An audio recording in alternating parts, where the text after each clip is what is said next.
पुढची एक धक्कादायक बातमी आहे। मुंबई पोलीस दलामध्ये एक मोठा वेतन घोटाळा घडलेला आहे। हा घोटाळा आता उघडकीस येताना दिसतोय। वेतनाच्या नावाखाली तब्बल 6.41 कोटींवरती हा डल्ला मारण्यात आला। 8 ते 10 जणांना पोलीस कर्मचारी असल्याचे दाखवून पगार मंजूर करून घेतला गेला। कार्यालय अधीक्षकासह वरिष्ठ लिपिकाला निलंबित करण्यात आले।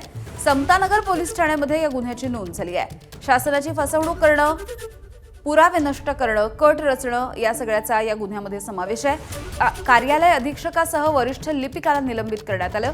5 जणांच्या विरोधात शासनाची फसवणूक करणं, पुरावे नष्ट करणं अशा वेगवेगळ्या कलमांच्या अंतर्गत समतानगर पोलीस ठाण्यात गुन्हा दाखल करण्यात आलाय। मंत्रालयीन अधिकारी आणि कर्मचारी यांच्या संगनमतानं हा घोटाळा झाल्याचं समोर आलंय।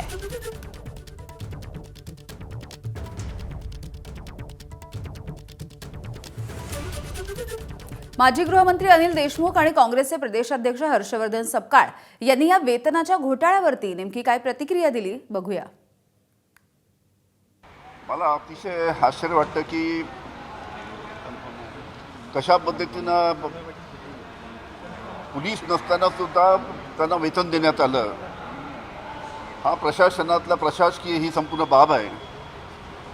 त्याच्यामुळे याची संपूर्ण गृह खात्याने चौकशी केली पाहिजे आणि पोलीस नसताना सुद्धा त्यांना पगार देऊन आलेत। याची चौकशी करून जे कोणी दोषी आहेत त्यांच्यावर कारवाई केली पाहिजे। थेट सरकारच्या तिजोरीवर डल्ला टाकण्याचं काम पोलीस प्रशासनाने केलंय। त्यामुळे सदरक्षणार्थ आणि खलनिग्रहणार्थ याच्या अगदी उलटं काम हे महाराष्ट्र पोलीस करत आहे। पोलीस कर्मचारी नसताना पोलीस दाखवून पैसे लुटणं म्हणजे या महाराष्ट्रामध्ये आता मोगलाई सुरू झालेली आहे असं म्हटल्यास चुकीचं ठरणार नाही। देवेंद्र फडणवीसांचा कारभार हा किती वेंधळट आहे, नवे तर किती भ्रष्ट आहे, याची नवनवीन उदाहरणं ही आपल्या सगळ्यांच्या समोर येत आहेत।